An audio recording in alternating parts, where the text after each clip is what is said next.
네, 안녕하십니까. 오늘 11월 20일 일요일입니다. 테마에 대해서 여러 종목 쭉 설명을 드리고 있죠. 그런데 이 종목은 어떤 신규 종목은 좀 말씀을 잘 안 드리는 편이거든요. 신규 종목은 그 상장 전에 구주 물량도 많고 또 전환사채나 이런 복잡한 관계가 얽혀 있는 경우가 많았어. 신규 종목은 가급적이면 어떤 거론을 잘 안 하는 편인데 이 종목은 나름대로 좀 매력이 있더라고요. 매력이 있어서 일단은 한번 소개는 시켜드리겠습니다. 그런데 흔히 이야기하는 어떤 차트 상으로 봤을 때는 굉장히 좀 안 좋게 보이더라고요. 재미는 없어요. 그런데 회사 내역이 마음에 들어서 이 회사를 쭉 한번 보고 있어요. 그리고 이 회사는 앞으로 관심을 좀 가져야 되겠다 이런 생각이 들어서 좀 선제적으로 좀 소개를 시켜드리겠습니다. 일단은 이 회사는 코난 테크놀로지 인공지능 회사라 보시면 되겠습니다. 한때는 우리 시장에도 인공지능 테마가 불면서 많은 종목들이 인공지능이라는 이 타이틀로 막 어떤 상당한 피해가 붙으면서 급등한 사례도 많이 있었죠. 그리고 요즘은 좀 잠잠해요. 인공지능 테마가 좀 죽어 있죠. 좀 장기간 소외받고 있는 처지입니다. 그런데 최근에 보면 또 약간 인공지능이 좀 네옴시티라는 이런 최첨단 도시가 또 인공지능의 어떤 시험장이다. 지금 현재 나오는 어떤 인공지능의 많은 기술들이 최첨단 도시를 표방하는 네옴시티로 몰릴 것이다. 그래서 전 세계 많은 기업들의 인공지능 각축장이 될 것이다. 또 막 이런 기사들이 많이 나와요. 그러다 보니까 인공지능에 대해서 다시 또 테마가 불 어떤 가능성도 약간 보이더라고요. 그리고 여전히 우리가 인공지능 초창기에 그때도 이 손정희라는 분이 미래는 첫째도, 둘째도, 셋째도 인공지능이다. 그리고 앞으로의 어떤 기업들은 인공지능을 한 기업과 안 한 기업이 양분화될 것이다. 생존의 문제다. 막 이런 식으로 이야기도 했죠. 그런데 우리가 현실적으로 봤을 때는 아직까지는 정말 인공지능 세상인가? 그런 식으로 그렇게 피부에 와닿지는 않아요.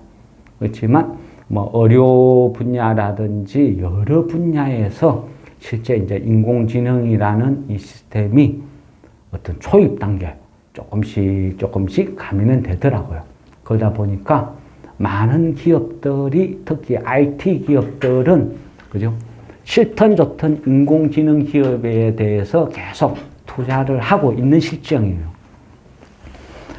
그래서 저도 인공지능 기업들은 꾸준히 계속 보는 편이거든요. 그러다가 이 코난 테크놀로지 처음에는 이름이 좀 이상했어. 저도 연식이 있다 보니까 옛날 어릴 때 본 만화영화 코난 그거를 상상했거든요. 그래서 무슨 애니메이션 제작 회사인가 이래 생각했어요. 그리고 요즘 애들한테 물어보면 코난 하면 일본 만화, 명탐정 코난, 남도일을 상상하더라고요. 그거하고는 전혀 상관없어요. 그러니까 인공지능 기업인데 영문 약자를 써서 이래 하다 보니까 코난 테크놀로지가 됐더라고요. 일단은 이 회사가요, 관심을 끌었던 이유는 대주주 구성이 굉장히 재미가 있어요. 대주주가요, 김영삼 외 11인이 39.2%, 그 다음에 SK 커뮤니케이션즈가 20.38%, 3대 주주가 한국항공우주, 우리 흔히 카이라 그러죠. 요즘 방산으로 잘 나가는 한국항공우주가 7.8% 지분을 갖고 있더라고요. 그래 보니까 이 SK, 그 다음에 한국항공우주, 얘네들이 왜 이런 의문이 붙는 거죠. 그래서 이거는 한번 파볼 필요가 있다. 왜? 일반적인 어떤 중소기업, 인공지능을 하는 기업이 이런 SK나 아니면 한국항공우주에서 관심을 갖고 지분을 투자할 만한 무슨 메리트가 있지? 약간 이런 개념으로 이제 바라본 거죠. 가장 간단하게 이래 보면요. 이 회사 자체가 SK 커뮤니케이션즈도 최근에 어떤 일이 일어났냐 하면요. SK그룹 자체의 문제예요. SK그룹에서 최근에 그 회사 SK그룹의 어떤 스탠스는 긴축이에요. 긴축. 이 회사가 갖고 있는 많은 부분을 지금 팔고 있어요. SK는. 대표적으로 보면요. SK스퀘어가 그 SK그룹에서 한 중간 지주회사 어떤 그런 성격을 띠고 있어요. SK스퀘어는 자산이 한 24조 정도 되는 그런 기업이죠. 근데 이 SK스퀘어가 최근에 보면 우리가 익숙한 11번가, 그 쇼핑몰 잘 아시죠? 11번가, 티맵, SK실더스 이런 지분을요 다 지금 처분하고 있어요. 왜냐하면 긴축에 대비한다는 거죠. 그래서 SK에서 우리가 정말 잘하는 곳에 올인을 하자. 문어발식 확장이 이제는 아니다. 집중, 선택과 집중을 하자. 이런 전략인 거죠. 그래서 막 문어발식으로 확장해나 이런 것을 정리를 하기 시작해요. 코스닥에 등록된 회사 중에 나노엔텍이라는 회사가 있어요. 나노엔텍. 약간 진단키트 아니면 신약시범 이런 쪽에 관련된 특화된 회사예요. 나름대로 기술력이 있는 회사인데 이 회사 지분도 최근에 매각을 했어요. 사모펀드에 580억을 받고 자산이 24조가 되는 SK스퀘어가 580억이 아쉬워서 팔았다는 생각은 안 들어요. 그 말은 제가 이래 바라보니까 SK그룹이 이제는 선택과 집중을 확실하게 하는구나. 그런 관점에서 바라볼 수 있겠더라고요. 그래서 11번가나 티맵이나 SK실더스 이런 걸 정리하고 나노엔텍도 정리를 했어요. 이런 단계에 놓여 있는데 그러면 정리를 하면 하지. 그러면 어떤 부분에서 선택을 받지? 그 과정에서 보니까 코난 테크놀로지가 있더라는 거죠. 그러면 왜 저런 식으로 그동안 갖고 있던 지분들은 다 정리를 했는데 얘는 SK에서 관심을 갖지? 코난 이 회사를 왜 관심을 갖지? 이런 식으로 볼 수도 있겠죠. 그 말은 역으로 하면 11번가나 티맵이나 SK실더즈나 이런 회사는 앞으로 SK하고는 방향이 틀려. 그래서 매각을 했다. 코난 테크놀로지는 우리가 가고자 하는 방향하고 맞다. 그래서 지분을 인수를 했다. 이래 볼 수도 있다는 거예요. 그런 관점에서 보면 뭔가 매력이 있겠죠. SK였어요. 최근에 SK만 놓고 보면 SK가 최근에 정리할 거는 정리하되 집중을 하는 부분은 어떤 부분이냐면 인공지능 부분에 제법 올인을 많이 해요. 물론 인공지능이라는 것은 삼성도 그렇고 SK도 그렇고 모든 기업들이 다 발은 담궜어요. 하기는 해요. 그렇지만 실제적으로 확장은 아직 아니라는 거죠. 아직까지는 투자의 대상이지 얘가 성과를 내는 그런 단계는 아니다. 이래 볼 수도 있고요. 또 보면 구글이 구글이 1년 동안 인공지능에 투자하는 돈 액수랑 우리나라 삼성을 비롯한 우리나라 전체 기업이 다 똘똘마리해서 인공지능에 투자하는 돈이랑 따져봐도 구글의 10분의 1도 안 돼요. 그만큼 빈약해요. 그리고 우리나라는 인공지능에 관련된 이 종사자가 너무 없어요. 빈약해요. 또 인공지능이라는 이 분야는요, 돈만 있다고 되는 게 아니고 결국은 인공지능은 누구나 할 수 있어요. 그렇지만 잘 만든 아주 고급진 인공지능을 하나 키우기 위해서는 돈과 시간이 필요하다는 거죠. 데이터가 필요해요. 그러다 보니까 많은 기업에서 뭔가를 하기는 해야 되는데 쉽게 성과가 안 나는 분야가 인공지능 분야. 그렇게 보면 제일 간단한 게 뭐죠? M&A죠. 그런 맥락으로 SK가 코난의 지분을 인수를 했다. 이런 관점으로 보면 되겠더라고요. SK그룹 자체에서는요, 요즘 ADAT이라고 하죠. ADAT, 인공지능을 활용한 새로운 어떤 사이트, 이거를 굉장히 키우려고 노력을 해요. 저도 ADAT을, 코난 때문에 ADAT을 막 조사를 해봤거든요. 그러다 보니까 우리나라의 어떤 베스킨라빈스나 아니면 파리바게트 뭐 이런 식으로 빵집이나 영화관이나 많은 회사들과 런칭을 했더라고요. 런칭을 해서 협약을 하는 거죠. 그 말은 SK에서 내가 손해를 보더라도 광고 홍보 효과, 살아온 사람들의 유입을 노리고 돈을 투자하고 있다는 뜻이죠. ADAT이라는 이 사이트를 키우기 위해서. 이 ADAT을 키우고 이 ADAT에 엄청난 정성을 들인다. 그리고 최근에 보니까 그 프로농구도 그 협찬을 했더라고요. 그러니까 우리가 야구든 어떤 스포츠라는 것은 그해 광고료를 주고 그 자기네 회사 로고, 이름을 거는 거죠. 그러다 보니까 그 프로농구에서 ADAT 프로농구 대전 이런 식으로 로고가 나간다는 거죠. 그만큼 SK에서 ADAT에 어떤 정성을 들이고 있다. ADAT은 결국 뭐냐면요, 인공지능 시스템을 키우겠다는 거죠. 카카오 시리즈가 한때 몸값이 그렇게 높아진 것도 결국 따지고 보면 유저죠, 유저. 우리가 카톡을 공짜로 쓰잖아요.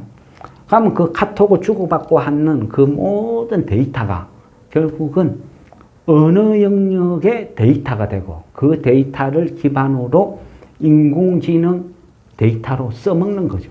그렇게 키운다는 거죠.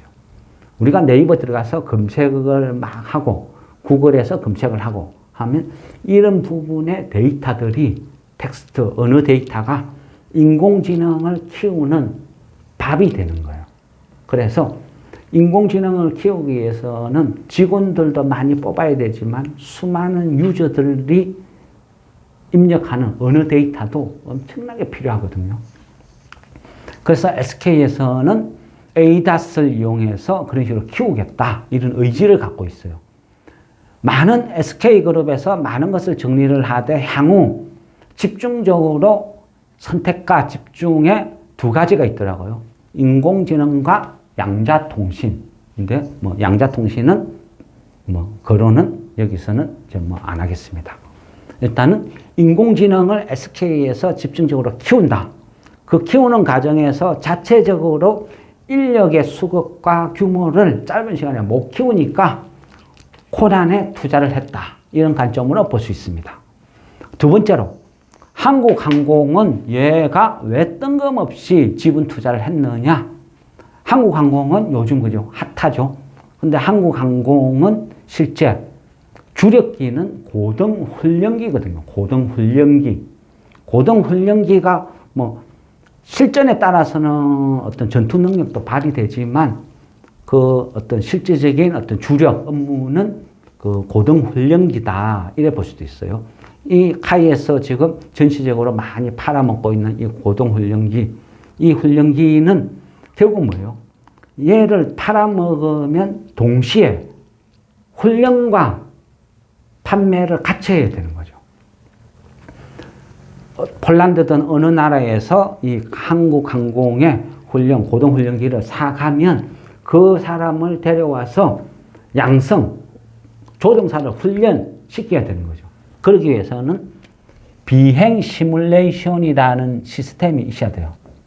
이 비행 훈련 시스템은 그전에는 그 대한항공에서 이 훈련 시스템을 보유를 하고 있었어요.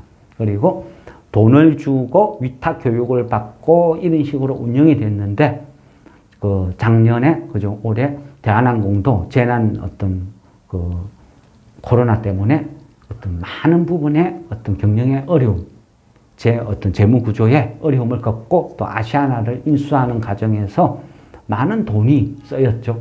그러다 보니까 이런 고동훈련, 비행 시뮬레이션 이 시스템을 매각을 해버렸어요. 그러다 보니까 우리 국내 많은 업체들이 못하는 거죠. 위탁 교육을 못 받게 됐다는 거죠. 그러다 보니까 이런 게 자유롭지 않다. 그런 관점에서 보면 한국항공우주에서는 고동훈련기를 판매와 동시에 교육 시스템을 자체적으로 구축을 하기 위해서는 또 코난 테크놀로지가 갖고 있는 인공지능을 활용한 이런 훈련 시스템이 필요했던 거죠. 그래서 이 한국항공이 코난과 협업을 하는 것은 앞으로 조종사 양성, 또 조종사 유지 관리에 필요한 비행 시뮬레이션 시스템을 만들어서 유지 관리를 맡기겠다. 이런 맥락으로 제가 조사를 해보니까 이해가 되더라는 거죠. 그래서 한국항공은 코난한테 이런 목적으로 했다. SK는 인공지능을 키우겠다는 목적으로 했다. 그래서 지분 투자를 했다. 이런 맥락에서 이해를 하면 되겠다. 그러면 좀 더 디테일하게 들어가면요. 주가를 이래 보니까 공모가 25,000원이었어요. 매출액 구조로 보면 그 매출액이 그 244억, 순이익이 한 35억, 영업이익이 한 40억, 유보율은 540, 부채 비율은 74. 뭐 재무구조도 나름 괜찮고요. 매출액이 200억대면 많은 건 아니죠. 그런데 인공지능 업체만 놓고 봤을 때는 상위권이에요. 괜찮다는 거죠. 영업이익이나 순이익 발생되는 거, 매출액, 이래. 인공지능 업체들만 몰아넣고 봤을 때는, 이 정도면 상위권이야. 괜찮아. 이래 보이더라고요. 그리고 지금 현재 시총이 1100억대. 그러면 인공지능 업체치고는 몸값도 높지는 않다. 이래 볼 수도 있어요. 더구나 대주주 지분이 지금 67.8%가 묶여 있으니까 거진 품절주에 가깝겠죠. 실제 유통되는 거는 한 300억대 요 정도만 유통이 된다.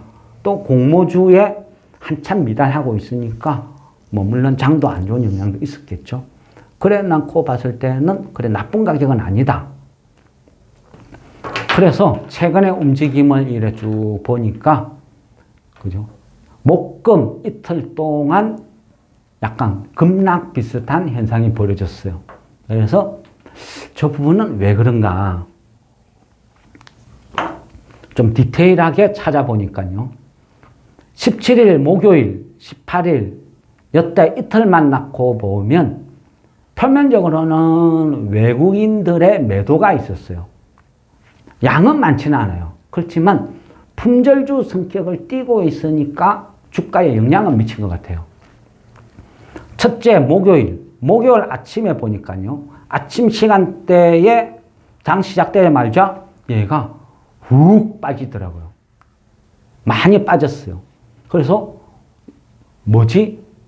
무슨 일이 생긴 거야? 하고 쭉 거래 내역이나 이런 거를 디테일하게 찾아보니까 외국인들이 한 5,800주 정도 매도로 나오던데 그거를 장 끝나고 디테일하게 보니까 그냥 프로그램 매도였어요. 프로그램 매도. 또 금요일도 보니까 외국인들이 3,000주 가량 팔았는데 얘도 프로그램 매도. 그러니까 목금 이틀 프로그램 매도가 나왔다는 거죠. 프로그램 매도는 그죠? 프로그램에 의해서 인공지능이 자동적으로 매매를 때리는 거죠. 그러다 보니까 큰 의미는 부여하기는 좀 힘들 것 같다. 현재 신용이 한 12만 주 있더라고요. 그래서 이 12만 주가 있는 것은 약간 개인들이 봤을 때는 여기에서 조금 더 빠지면 뭐 반대 매매 이런 영향도 있을 것 같다. 약간 이런 부분이 위험 요인이다. 근데 외국인 자체 신규 종목이고 또 공모가 이하고 하다 보니까요. 외국인들도 그래 지금 현재 지분이 그래 많지가 않아요. 그러니까 짜잘이 나올 것도 없다. 이래 보이더라고요. 그러니까 이런 부분은 보면요. 수급의 불균형. 그러니까 품절주에다가 시장의 약간 소외 종목. 신규 종목이다 보니까 수급의 불균형에 의해서 툭툭툭 빠지는데 반대로 조금만 관심을 가지면 얘는 또 급등을 할 수도 있다는 거죠. 차트상으로 보면 직전에 SK 커뮤니케이션즈가 SK가 지분 인수 공시가 나가면서 한번 후 급등을 했어요. 이후에 쭉쭉쭉 빠져가지고 이 급등 전에 가격까지 거진 다 빠졌다. 이래 보니까 뭐 나름대로 어떤 괜찮은 위치 같아요. 주가 위치는 괜찮은 위치고 단 수급에 문제가 있으니까 얘를 매수를 할 때는 관심 있는 분들은 반드시 분할 매수, 1차 매수하고 여기에서 한 5% 정도 빠지면 또 추매, 5% 빠지면 추매 이런 식으로 배짱으로 조금씩 잡아 나가야 된다. 이런 관점으로 볼 수 있고요. 또 하나는 다른 관점으로 보면요. 어떤 관점으로 볼 수 있냐면 SK가 반드시 이 회사가 필요를 하다. 그래서 투자를 했다. 이래 보면 기존에 있는 대주주, 1대 주주가 김영섬 외 11인이잖아요. 11인이 다 합쳐가 지분이 39%예요. 그러면 뭐 단순 계산해서 1인당 계산해보면 한 3.9% 이렇게 3.9%가 안 된다. 한 명당 대부분 한 3점 몇 프로 정도 지고 있다. 이래 볼 수도 있겠죠. 이런 회사들은 보면요. 어떤 성향이 있냐면 파는 경우가 많아요. 결국 뭐냐면 대주주에 대한 이 회사에 대한 결속력, 집착은 작다. 이래 볼 수도 있어요. 그래 되면 이런 회사들이 비슷한 지분 구조를 갖고 있는 경우가 나중에는 얘네들이 지분을 다 SK로 일대주로 매각하는 경우가 많고 SK는 얘의 지분들을 다 매수를 해서 확실한 자회사로 두는 경우도 많다. 이렇게 말씀드리고 싶네요. 결국 요거는 희망사항이죠. 희망사항이지만 여기에서 SK가 추가로 지분을 더 매수를 한다 하면 이 회사는 급등 요인이 되게 많다. 그래 볼 수도 있겠고 인공지능 회사니까 앞으로 미래에는 언제든지 테마가 돼도 이상하지 않은 분야니까 나름대로 뭐 관심 가져도 되겠다. 공모가 이하에서 놀고 있고 그러니까 내가 분할 매수를 해서 조금씩만 사들여가면 괜찮다. 그리고 SK 한국항공 얘가 지분을 투자한 기업이니까 최소한 망하지는 않겠다. 그리고 향후 물량은 SK와 한국항공에서 필요로 해서 지분 투자를 했으니까 이 회사에 많은 오다를 줄 것이다. 그러면 매출액과 이익은 시간이 지나면 자동적으로 늘어나는 구조를 갖고 있다. 이렇게 생각이 되더라는 거죠. 그래서 그런 관점에서 보시면 뭐 이 회사도 나름 재밌는 회사다. 이렇게 생각할 수 있겠습니다. 네, 이상 마무리하겠습니다. 네, 원장님 수고하셨습니다.